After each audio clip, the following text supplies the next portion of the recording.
तो धनु राशि वालों, स्वागत है आप सभी का धनु राशि भिंड यूट्यूब चैनल में। बंधुओं, जैसा कि आप जानते हैं कि यह 2024 का वर्ष अब समाप्त होने वाला है। नया वर्ष प्रारंभ होने वाला है 1 जनवरी, यानी कि महीना भी नया और वर्ष भी नया। और आने वाला यह नव वर्ष आपके जीवन में हजारों खुशियों के पल लेकर आने वाला है। ग्रह दशाएं कहें या फिर ईश्वर का आशीर्वाद कहें कि इस महीने के शुरुआती पहले हफ्ते में ग्रहों के कुछ ऐसे सुंदर अनमोल योग बन रहे हैं जो आपकी हर एक मनोकामना को पूरी करने के लिए काफी है। आपके हर कष्ट, हर परेशानी का समाधान महीने के इस प्रारंभिक सप्ताह में ही हो जाएगा। बस आपको करना होगा यह एक छोटा सा काम। जी हाँ बंधुओं, आपको मंदिर में जाकर दान करनी होगी यह एक छोटी सी चीज। इस एक चीज को दान करते ही आपके जीवन की सारी नकारात्मकता, सारी परेशानियां, सारे कष्ट, हर एक दुख समाप्त हो जाएगा। उसे भगवान स्वयं ग्रहण कर लेंगे और भगवान आपके जीवन में खुशियां भर देंगे, आपकी इच्छाएं पूरी कर देंगे। आने वाला पूरा नव वर्ष आपके जीवन में हजारों हजार खुशियां लेकर आएगा, हर दुख तकलीफ को दूर कर देगा। ऐसा आशीर्वाद भगवान आपको देंगे। जी हाँ बंधुओं, यह एक सुनहरा मौका है, इसे हाथ से बिल्कुल जाने मत देना। भूल कर भी इस कार्यक्रम की अनदेखी मत करना। हमने यह कार्यक्रम आपकी कुंडली की ग्रहों की चाल के अनुसार श्रेष्ठतम गणनाएं करते हुए साथ ही साथ समसामयिक स्थिति में सर्वश्रेष्ठ परिस्थितियों का आकलन करते हुए यह कार्यक्रम का निर्माण किया है। ऐसे में आप यदि इस कार्यक्रम को नहीं देखेंगे तो यह आपकी बहुत बड़ी भूल होगी। बंधुओं, कई बार आपने ऐसा किया है कि जिन चीजों से, जिन लोगों से आपको बहुत लाभ होने वाला था, किसी न किसी वजह से आपने उन चीजों की, उन लोगों की अनदेखी की, जिसकी बाद में आपने कीमत भी चुकाई है। परंतु बंधुओं, अब ऐसा नहीं करना है। आपको हम पूरी तरह से विश्वास दिलाते हैं कि इस कार्यक्रम को देखने के बाद आपको लेस मात्र भी पछतावा नहीं होगा, क्योंकि हम ज्ञान का जो श्रेष्ठतम बहुमूल्य खजाना आज आपके लिए लेकर आए हैं, इसकी आपको उतनी ही जरूरत है जितनी किसी भयंकर रोग से बीमार मरीज को एक अच्छी दवा की होती है। जी हाँ बंधुओं, कह सकते हैं कि संजीवनी बूटी के समान है यह ज्योतिष का विशेष कार्यक्रम आपके लिए, जो आपके रुग्ण जीवन में एक नई ऊर्जा, नए प्राण और संकल्प को भर देगा। जी हाँ बंधुओं, तो बस उम्मीद करते हैं हम कि आप हमारी भावनाओं को समझ रहे हैं और इस कार्यक्रम में अंत तक अवश्य ठहरेंगे, क्योंकि यह आपके ही कल्याण के लिए, आपके ही हित के लिए बनाया जा रहा कार्यक्रम है। इसलिए आपको इसे देखना और इसमें बताई गई बातों पर अमल करना बेहद अनिवार्य है। जी हाँ बंधुओं, तो चलिए बिना समय गवाए आज के इस विशेष कार्यक्रम को माता रानी को याद करते हुए पूरे धैर्य के साथ शुरू करते हैं। कमेंट बॉक्स में प्रेम के साथ, भाव के साथ लिख डालिए, जय मां भद्रकाली कृपा करो। माता रानी निश्चित तौर पर आपके ऊपर कृपा करेंगे, हमें पूर्ण विश्वास है। इसी के साथ साथ बंधुओं, यदि आप इस चैनल कार्यक्रम पर पहली बार आए हैं तो आप इस चैनल को सब्सक्राइब अवश्य कर लें। ऐसा करते ही आप न केवल हमारे बल्कि महामाई मां भद्रकाली के परिवार के सदस्य बन जाएंगे। और जब मां की गोद में ही जाकर बैठ गए तो भला कौन आपका बाल भी बांका कर पाएगा। तो चलिए बंधुओं, जल्दी से चैनल को सब्सक्राइब करिए, परिवार के सदस्य बनिए, फिर देखिए जीवन में कैसे आनंद आता है। जी हाँ बंधुओं, तो चलिए आज के इस विशेष कार्यक्रम के मूल विषय को प्रारंभ करते हैं। अब बंधुओं ध्यान से सुनिए। समय समय पर होते है समय समय की बात, और राम जन्म का दिन बड़ा और कृष्ण जन्म की रात। जी हाँ बंधुओं, जीवन में जो भी कुछ है वह समय ही है। समय ही तरह तरह के खेल खेलता है, ग्रहों की चाल के माध्यम से जीवन में तरह तरह के बदलाव लेकर आता है, और यह समय ही है जो बड़े से बड़े जख्म का इलाज कर देता है। अंग्रेजी में भी एक कहावत है, time is the greatest healer, यानी समय एक सबसे बड़ा वैद्य है जो हर एक जख्म को भर देता है। अब बुद्धिमान इंसान वही होता है जो समय की इस बदलती चाल का, बदलते रुख का सही अंदाजा लगा लेता है, और जो जरूरी होते हैं वे कदम सही समय पर उठा लेता है। ऐसा करते ही उसके जीवन में कल्याण की, भगवान की कृपा की, आशीर्वाद की शुरुआत हो जाती है और फिर हर एक इच्छा मनोकामना पूर्ण होने लगती है, दुख तकलीफों से मुक्ति प्राप्त होने लगती है। जी हाँ बंधुओं, तो अब यह जो नया वर्ष का समय है, इसमें बनने वाले शुभ ग्रह योगों की बात सुनिए, समझिए कि हम यह क्यों कह रहे हैं कि आपका शुभ समय, अच्छा समय आने वाला है। सबसे पहला तो यह कि आपकी कुंडली में शनि और शुक्र की युति बनी हुई है, जो अत्यंत लाभदायक है। शनि और शुक्र परम मित्र हैं और जब मित्र मिलते हैं तो कुछ अच्छा ही करते हैं, गलत नहीं। और शनि और शुक्र दोनों ही ऐसे ग्रह हैं जो बहुत ही शक्तिशाली हैं। शुक्र को भोर का तारा कहते हैं। जीवन में जितना भी आनंद, सुख, भोग विलास, ऐश्वर्य, सामाजिक दबदबा और रुतबा है, वह शुक्र की देन होता है। वहीं शनि जीवन में नए पाठ पढ़ाते हैं, आपको बुद्धिमान बनाते हैं, जगह जगह रुकावटें डालकर आपको रुकावटों के पार निकलना सिखाते हैं, यानी कि एक महान शिक्षक हैं। तो जब दोनों मिलेंगे तो आप ना केवल तरक्की करेंगे बल्कि आप महान ज्ञान भी हासिल करेंगे, आप आध्यात्मिक हो जाएंगे। आपकी बातें धर्म, ईश्वर, विज्ञान और अध्यात्म से जुड़ी हुई होगी। इसी के साथ साथ बंधुओं, सूर्य और चंद्रमा की भी युति बनी हुई है, जो कि बहुत ही अच्छी है। सूर्य और चंद्रमा की इस युति का विशेष लाभ आपको प्राप्त होगा, क्योंकि दोनों ही परम मित्र ग्रह हैं।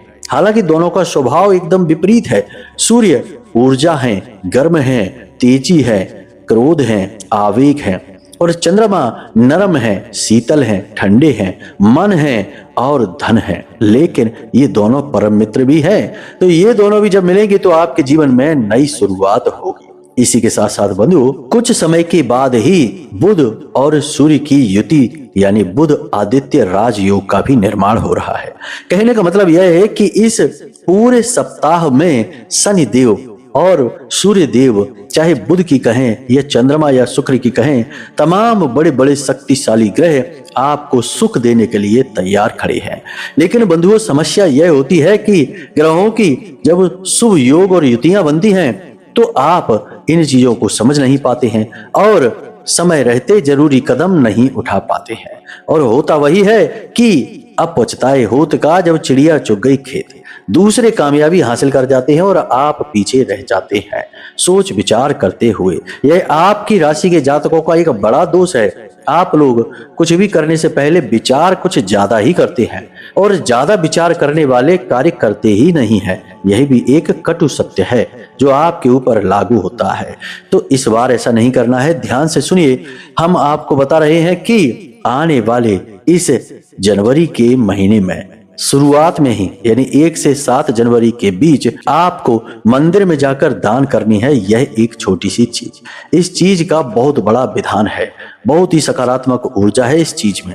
अब क्या है यह एक चीज और क्यों यह आपको मंदिर में जाकर दान करनी है, इसे आप ध्यान से समझिए। मंदिर सकारात्मक ऊर्जा का केंद्र है, वहां ईश्वर के आशीर्वाद और प्रकाश की गहरी धारा बह रही है। वहां जाने से आपका मन पवित्र होता है, लेकिन उस जगह जाने के बाद जब आप वापस से संसार में आते हैं तो फिर से वही के वही बन जाते हैं। काश ऐसा कुछ हो कि मंदिर की वह सकारात्मक ऊर्जा हमेशा के लिए आपके साथ रहे, यानी आप जहां भी जाएं आपके आसपास मंदिर जैसा ही पवित्र वातावरण बना रहे। तो इसके लिए आपको 3-4 छोटे छोटे काम जरूर करने चाहिए इस नए वर्ष में। जी हाँ बंधुओं, एक छोटी सी चीज है, बहुत ही छोटी है परंतु बेहद शक्तिशाली है। आप जिस भी भगवान की पूजा पाठ करते हैं, उस भगवान के जो भी आपको नाम याद है, जो भी उनके भजन याद हैं, जब भी आप अकेले हुआ करें तो उल्टे सीधे प्रपंच या फिर फिल्मी गाने या फिर कुछ भी उल जलूल मोबाइल में देखने के बजाय आंख बंद करके अपने उसी ईश्वर के, उसी भगवान के प्रतीक के नाम का स्मरण करें, मन ही मन गुनगुनाएं। जी हाँ बंधुओं, भजन गाएं। इससे क्या होगा, इससे चित्त शुद्धि होती है और इंसान चित्त का गुलाम है, जिसे हम मन कहते हैं, मन का गुलाम है। आपने अक्सर सुना होगा, कोई पूछता है कि भाई यहाँ क्यों आए, बोले मन किया इसलिए आए। बोले कब जाओगे वहां, तो बोले जब मन करेगा तब जाएंगे। यानी कि मन की बात है, मन से ही सब चल रहे हैं, हम और आप भी चल रहे हैं। तो आपको इस मन को शुद्ध रखना बेहद अनिवार्य है। तो आप अपने आराध्य को यह जिम्मेदारी सौंप दीजिए। आप आराध्य से कहिए कि हम आपका अध्ययन करते हैं, आपका मनन करते हैं, आप हमारे मन को, हमारे चित्त को शुद्ध कर दीजिए। और देखिए चमत्कार, इसीलिए तो आपने देखा होगा कि पुराने जमाने में लोग हमेशा एकांत में अकेले में बैठते थे तो ईश्वर का नाम बोलते रहते थे, या फिर एक कॉपी पर पेंसिल से लिखते रहते थे, राम राम कृष्ण कृष्ण ऐसे करके। तो आपको यही करना है, यानी कि चित्त शुद्धि करना है। सकारात्मकता का यह पहला कदम है जो आपको उठाना है। दूसरा कार्य कि आपको दिन में जब भी समय मिले मंदिर अवश्य जाना है। यदि रोज नहीं जा सकते तो सप्ताह में कम से कम 1, 2 या 3 बार अवश्य मंदिर हो आया करें। और मंदिर जब जाया करें तो हमेशा कोशिश करें कि 2 दीपक लेकर जाएं। एक दीपक मंदिर के दरवाजे पर जलाएं, वह आपके नाम की अर्जी है जो भगवान के सामने लगी है। दूसरा दीपक भगवान के सामने जलाएं। यह बहुत ही पवित्र क्रिया है, कोई इसके विषय में आपको बताएगा नहीं, लेकिन यह बहुत शक्तिशाली है। एक कार्य और है जो अक्सर लोग गलत कर देते हैं कि मंदिर जाते समय घंटी तो बजाते हैं, लेकिन घंटी बजाने का नियम और विधान नहीं जानते। दोपहर में मंदिर पहुंच रहे हैं तो घंटी नहीं बजाई जाती, रात्रि के समय मंदिर पहुंच रहे हैं तो घंटी नहीं बजाई जाती है। घंटी बजाने का समय है सुबह और शाम का समय। कुछ लोग तो इतने विद्वान हैं कि मंदिर से लौटते समय भी घंटी बजा देते हैं। यह तो बहुत ही गलत है, बेहद नकारात्मक है। खैर, अब एक कार्य है जो आपको जब मौका लगे तब करना अवश्य चाहिए कि दान करना। जी हाँ बंधुओं, जब भी आप मंदिर जाएं तो आपने अपनी क्षमता के अनुसार जितनी भी रकम है, चाहे 5 रुपए या 10 रुपए ही क्यों ना हो, मंदिर के दान पात्र में डालकर जरूर आ जाया करें। इसी के साथ साथ बंधुओं, मंगल की बकरी चाल चल रही है तो इसे सकारात्मक करने के लिए एक छोटा सा उपाय है। अपने घर की छत पर थोड़े से अन्न के दाने बिखरा दें, जैसे कि गेहूं या बाजरा। ये अन्न जो होता है यह मंगल का प्रतीक है, और जब इस अन्न को आपके माध्यम से पंछी चुगते हैं तो आपका मंगल सकारात्मक होने लगता है। हालांकि इस समय मंगल पूर्ण नकारात्मक नहीं है, फिर भी बकरी है और नीच राशि में गोचर कर रहे हैं, इसलिए यह उपाय आपको अवश्य करना चाहिए। एक छोटी सी क्रिया है जिसे आपको नित्य दोहरानी चाहिए, लगातार दोहरानी चाहिए कि जब भी आप घर से बाहर निकलें किसी कार्य को करने के लिए तो अपने माँ और पिता के पैर छूकर ही घर से निकलें।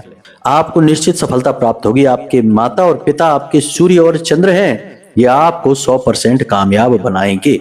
अब यदि आप पैर छूने में प्रतिदिन संकोच करते हैं कि नई क्रिया है तो बस आवाज लगाकर कह दीजिए कि माँ हम काम पर जा रहे हैं, इस तरह बताकर जाइए।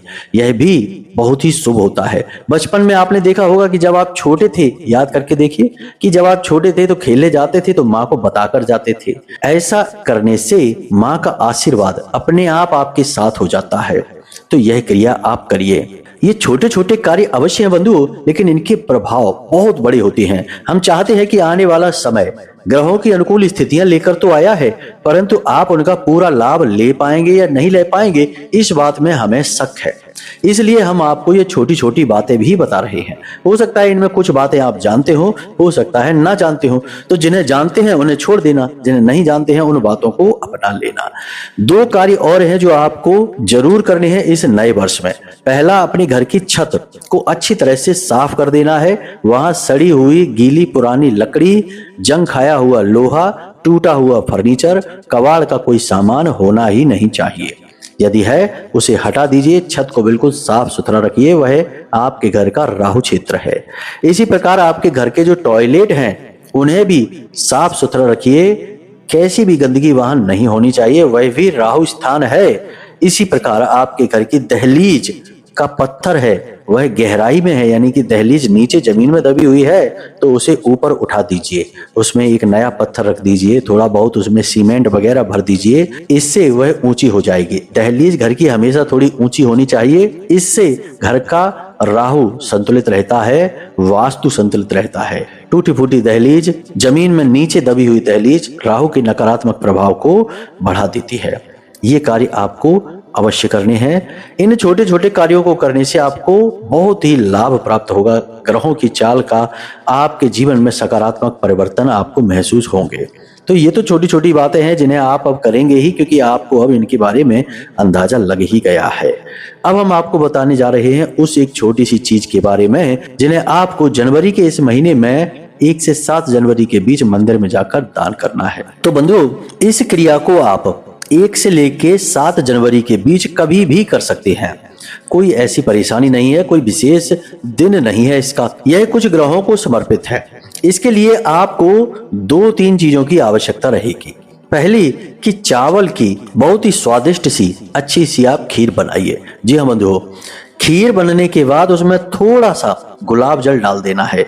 गुलाब जल अच्छी क्वालिटी का होना चाहिए, केमिकल वगैरह उसमें ना हो। थोड़ा सा उसमें गुलाब जल डाल दीजिए ताकि वह सुगंधित हो उठे। गुलाब जल का संबंध शुक्र से है, माँ लक्ष्मी से है, इसलिए आपको यह डालना है। अब आपको लेने हैं केले। जी हाँ बंधुओं, कुछ केले आपको लेने हैं। अब आपको 1 जनवरी को मंदिर जाना है। मंदिर में आपको यह खीर भगवान को समर्पित करनी है। याद रखना कि आपको हनुमान जी के मंदिर में जाना है और यह खीर राम दरबार में समर्पित करनी है। राम दरबार में कटोरा भर के आप खीर लेकर जाएंगे और उनके चरणों में यानी प्रभु के चरणों में यह खीर का कटोरा रख देंगे। इसी के साथ साथ केले लेकर आप गए हैं, उन्हें आप हनुमान जी को समर्पित करेंगे। अब चाहे आप प्रभु श्री राम के पास जाएं या हनुमान जी के पास जाएं या फिर किसी अन्य देवी देवता के पास ही क्यों न चले जाएं, वैसे तो कोई भेद नहीं है। हमारे शास्त्र कहते हैं कि सब अंत में एक रूप ही है और एक ही ईश्वरीय शक्ति के अलग अलग प्रतीक हैं। परंतु हम आपको इसलिए कह रहे हैं कि प्रभु श्री राम और हनुमान जी कुछ विशेष लगाव रखते हैं मानव से जो मृत्यु लोक में रह रहे हैं, हमसे और आपसे।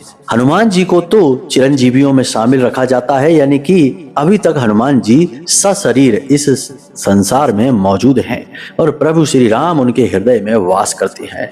इसलिए यह उपाय हनुमान जी के मंदिर में किया जाए तो अत्यंत आवश्यक है, बहुत फलदायी है। अब ध्यान से सुनिए, जो खीर आप लेकर गए हैं वह शुक्र की सूचक है, शनि की सूचक है, प्रभु श्री राम के चरणों में रखी गई है। तो आपका शुक्र और शनि दोनों बहुत ही प्रबल और सकारात्मक हो जाएंगे। इसी के साथ साथ आपने उसमें थोड़ा सा गुलाब जल डाला है जिससे कि माता लक्ष्मी की भी विशेष कृपा आपके ऊपर हो जाएगी।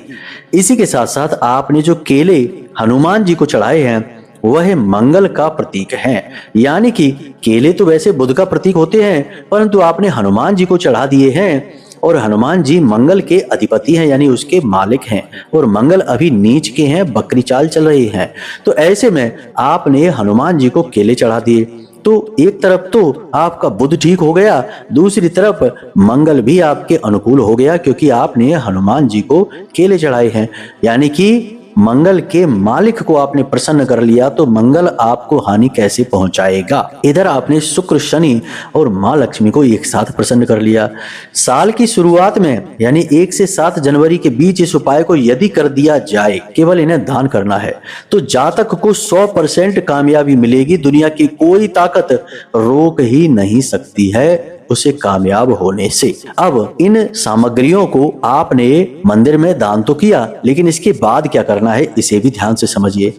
इनमें से खीर और केले कुछ भी आपको अपने घर लेकर नहीं आना है। इन्हें आपको प्रसाद के रूप में मंदिर के बाहर भिखारियों को, बच्चों को और मंदिर आने जाने वालों को बांट देना है। भिखारियों को आप खीर भी बांटें और केले भी बांटें। इससे आपका जो नकारात्मक प्रभाव है, यानी आपके ऊपर जो ग्रहों की नकारात्मक स्थितियां हैं, कोई नकारात्मक ऊर्जा है या फिर कोई क्रिया वगैरह करवाई गई है, उसका प्रभाव तुरंत शांत हो जाएगा। बंधुओं, एक बहुत ही अजीब सी बात है जो हमने खुद अपने अनुभवों से हासिल की है, सीखी है और शास्त्रों में भी कहीं कहीं पर मिलता है इसका उल्लेख कि मंदिर जब हम जाते हैं और मंदिर के बाहर कुछ भिखारी बैठी होती हैं। लोगों को जब भी ग्रहों से पीड़ाएं होती हैं, किसी भी प्रकार के कष्ट होते हैं, तो लोग अपने कष्टों को दूर करने के लिए तरह तरह की चीजें मंदिर में जाकर इन भिखारियों को दान स्वरूप में दे देते हैं। और ये भिखारी जो हैं, ये उन चीजों को बड़े चाव से प्रयोग कर लेते हैं। आपके दिए हुए कपड़े पहन लेंगे, आपके दिए हुए जूते पहन लेंगे, आपका शनि तो ठीक हो जाएगा, लेकिन इनका क्या। ठीक इसी प्रकार आपने अपने मंगल को ठीक करने के लिए केले हनुमान जी को चढ़ाए और इन्हें दे दिए, तो क्या इनका मंगल खराब नहीं होगा? जी नहीं बंधुओं, बिल्कुल नहीं होगा। यही तो बड़ी अजीब बात है। हमारी नकारात्मकता, हमारी परेशानियों को सोखने का कार्य ये मंदिर के बाहर बैठे हुए भिखारी कर रहे हैं। तो देखा जाए तो इनका हम पर बहुत बड़ा एहसान है। जी हाँ बंधुओं, और लोग इन्हें ही नीची नजरों से देखने लगते हैं, इनका अपमान करने लगते हैं, उल्टी सीधी बातें बोलने लगते हैं। यहाँ तक कि डिब्बे में प्रसाद की मिठाई महंगी वाली भरी रखी है और कोई भिखारी बच्चा या कोई महिला मांग दे तो बड़ी गुस्से के साथ उसे झिड़क देते हैं, डांट कर भगा देते हैं और प्रसाद को घर ले जाकर अपने बच्चों को खिलाने लगते हैं। क्या यह धर्म है? नहीं। अगर आपको अपने बच्चों को मिठाई खिलाना ही है तो बाजार से खरीद कर खिलाइए, लेकिन आपने उस बच्चे का या उस स्त्री, उस महिला का हक छीनकर अपने बच्चे को खिला दिया जो मंदिर के बाहर बैठी है। वह भी ईश्वरीय शक्ति के आशीर्वाद से वहां बैठी है, उनके आदेश से बैठी है। भगवान यदि चाहें तो रातों रात उसे लखपति करोड़पति बना सकते हैं, और एक दिन ऐसा भी हो सकता है कि शायद भगवान न करे कि कभी क्रोध आ जाए ईश्वर को, तो आपको उसी लाइन में लगना पड़ जाए। क्योंकि समय का क्या पता है, किसका समय कैसी चाल चले किसी को नहीं पता। कब कोई भिखारी बन जाए और कब कोई भिखारी राजा बन जाए किसी को नहीं पता। तो आपको ऐसी बेवकूफी वाले कार्य नहीं करने हैं। बाहर जो भिखारी बैठे हैं उन्हें खुलकर बांटिए चीजें। जो प्रसाद आप ले गए हैं सारा बांट दीजिए। बहुत ही पुण्य का कार्य होता है यह। अपने घर के लिए प्रसाद बचाकर लाने की कोशिश मत करिए। घर के लिए प्रसाद लाकर आप कोई बड़ा कार्य नहीं कर रहे हैं, वे तो आपके घर के ही लोग हैं और प्रसाद के माध्यम से आप अपने घर की दुर्गति बांट रहे हैं। इसे ध्यान रखिए।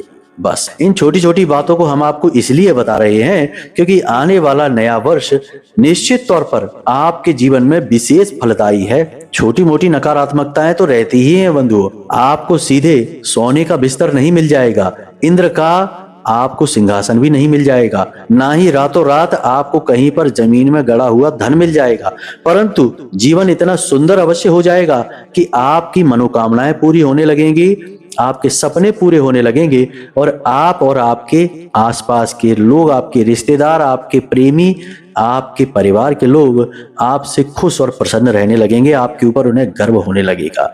यह निश्चित तौर पर होगा, इस बात की गारंटी है।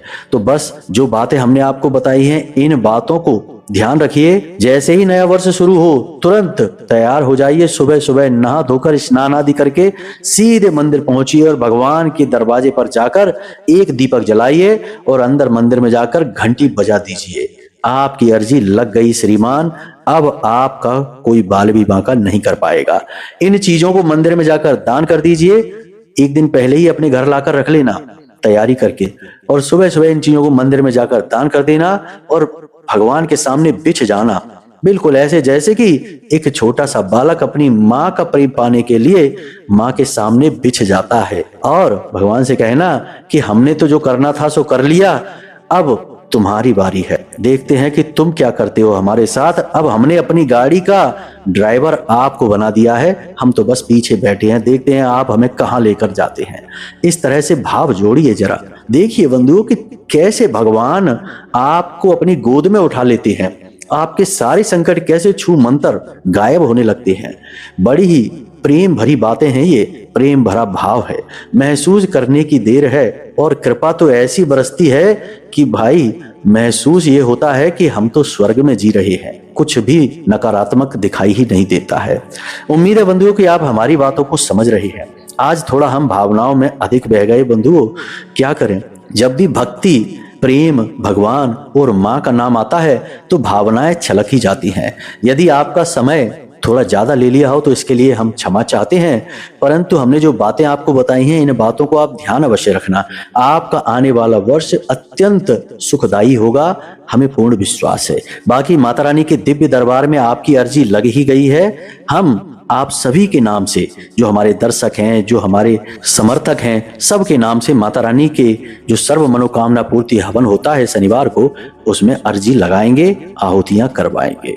तो चलिए बंधु, आज के इस कार्यक्रम को यहीं समाप्त करते हैं। आपसे बस यही उम्मीद करते हैं कि हमेशा हंसते रहेंगे, मुस्कुराते रहेंगे, सकारात्मक रहेंगे और भगवान में अपनी आस्था और विश्वास और प्रेम बनाकर रखेंगे। दिन में एक बार मंदिर अवश्य हो आना, बस आपका उद्धार वहीं से होगा। तो प्रेम से बोलिए जय माई की, जय मां भद्रकाली। माता रानी आपका कल्याण करेंगी। धन्यवाद।